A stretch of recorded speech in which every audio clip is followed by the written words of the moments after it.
this is the second part of that thermostat replacement video. I'm at O'Reilly's right now. My booklet says I need Mopar antifreeze. These places don't sell Mopar products.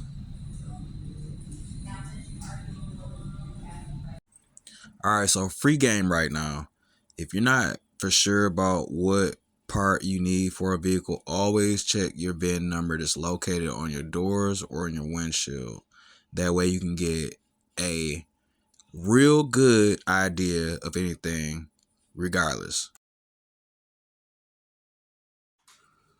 Alright, so this is what I ended up doing. The booklet said Mopar antifreeze.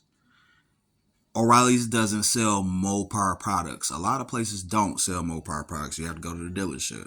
But like I said, I'm not going through the dealership. I'm doing it myself. So I got this O'Reilly's Universal Antifreeze and Coolant 50/50 pre-luted. It's not where you had to add water. So like I said, pre-diluted. Then this is also the part. This part is not Mopar also, but it was supposed to be Mopar. I wasn't willing to spend $119 or $111 plus the $400 or whatever they were trying to charge, equaling up to like $600. So this is what I did. This only cost me $48. This only cost me like $20, the antifreeze itself. So I was up to like $60. Beat spending $600, so I'm down to $540, $550 at the most. So I will see $550 later on, and I will appreciate that $550, and it will be highly, highly, highly, highly appreciated, like I just said.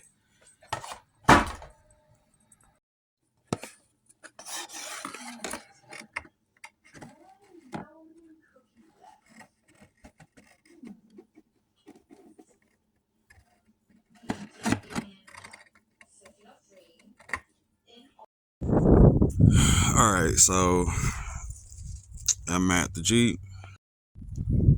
Got the hood open. Number one thing I want to do, I want to disconnect my battery for safety reasons. And all it is like a little clamp on this right here. Sound like I almost broke it. And then the other one, I have to get a deep socket. So I'm about to go find me a deep socket joint. And then after that, I want to take this off. As you guys notice, whoever did work last on my engine, which was not me, left this loose. So now I found my little rattling noise from like 60 miles per hour, 70. So I'm gonna tighten that down when I get done. But I'm taking it off right now, so let me go get something to get that off.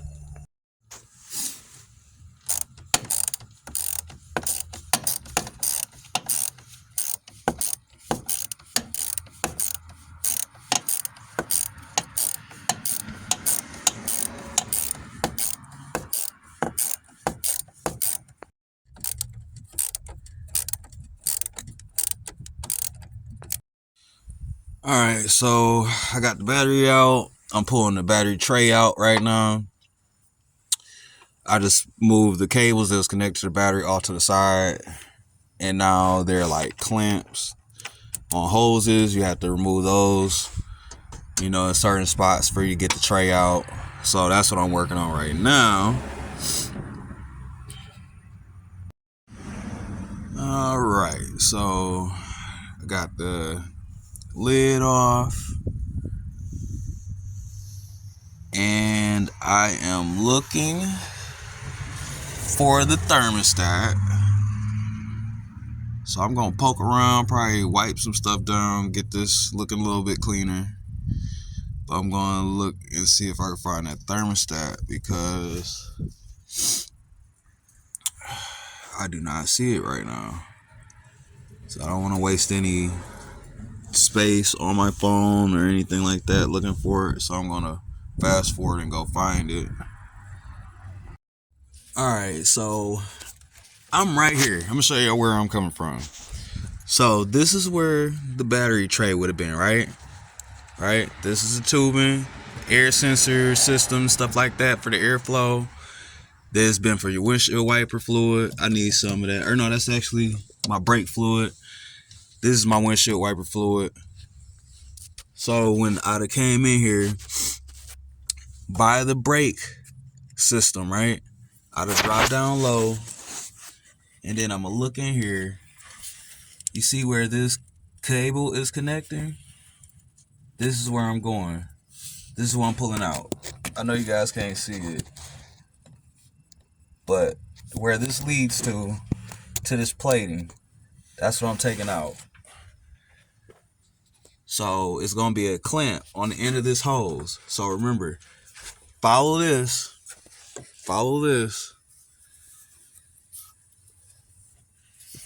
and there's gonna be a connector at the end of it. So I'm taking that out right now. Alright, so you're gonna end up draining a little bit of fluid. So what's going on is open this, get the pressure out of there, basically.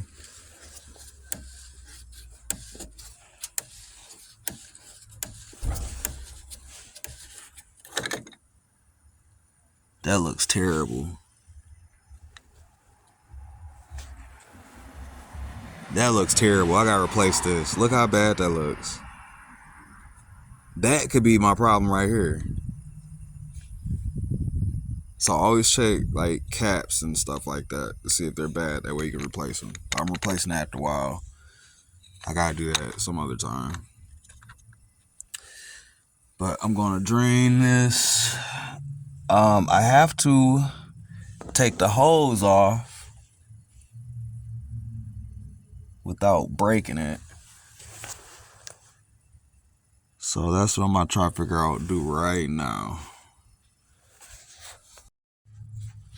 Alright, so down here, the hose has like a little ring or a clamp. I'm using a picket tool. I'm gonna pull that up. That way I can pull the hose off. So that's what I'm gonna do right now without trying to break that plastic. Please, y'all, do not break y'all plastic. I watched the video earlier. That's how I'm doing this. I watched the guy's video and he broke his goddamn plastic off. So be careful, y'all. Alright, so now I have got to my first issue. I have to find out how to get a hose clamp off just like this. So I have to go to my toolbox and find something that I guess it would release that. So I'm gonna go find me some pliers or something. See if I got the right pliers to get it or not. So I'll be right on back. Well, alright. So this is gonna be the first tool that I use. It is like a set of pliers with a cable. I'm back up a little bit. And I got some needle nose pliers.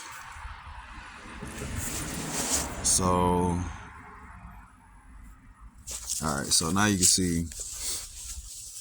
So, these are the pliers that I got. It has a little end at it where it could pinch something. Then the cable that runs to the plier handles. And then I got a pair of needle noses just in case, see if that is it. Well, that did not work. So, let's see about these needle noses, right? If not, I gotta put all this stuff back on and then go to a parts store because I don't know anybody else with a car. I'm the only one around here with a car, so alright.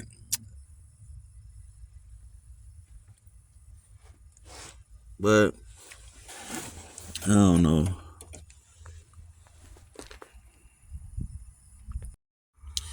Alright.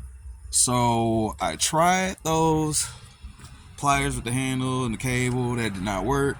Now I'm about to try the needle nose. If that does not work, I have to go to a parts store or the dealership and see what kind of tool I would need to pull that off. And then after I pull that off, I'm going to replace those and put normal hose clamps on that, because I don't like the fact that the manufacturer made it to where you had to take your vehicle to the dealership. Like, they automatically just sit there and made it like, no, there's going to be no fixing of your own. And I'm not going to break that plastic piece off, because like I said, that guy, I watched this video, he broke that plastic piece off. He left that out the video and act like he didn't break that. That got broke. You weren't supposed to pull that from the plastic. You're supposed to get the hose clamp off, pull the hose off from where the clamp is. So you ever get a vehicle, don't pull no hose off without getting the hose clamp off. I don't care if it's a plastic piece, look like it could disconnect from something. That disconnect piece ain't got nothing to do with that hose. They ain't got nothing to do with you taking that hose off. So don't break that off.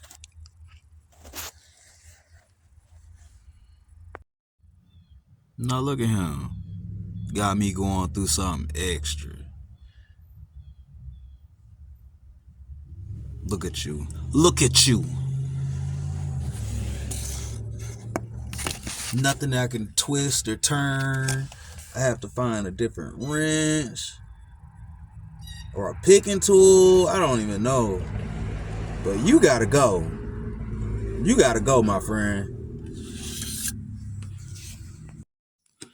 Alright, so I'm gonna keep it 1,000 out, right? I went and got another pair of needle nose pliers. That way I can grab that clamp from that hose, get the little harness or whatever, the little part, pop it loose, pull it.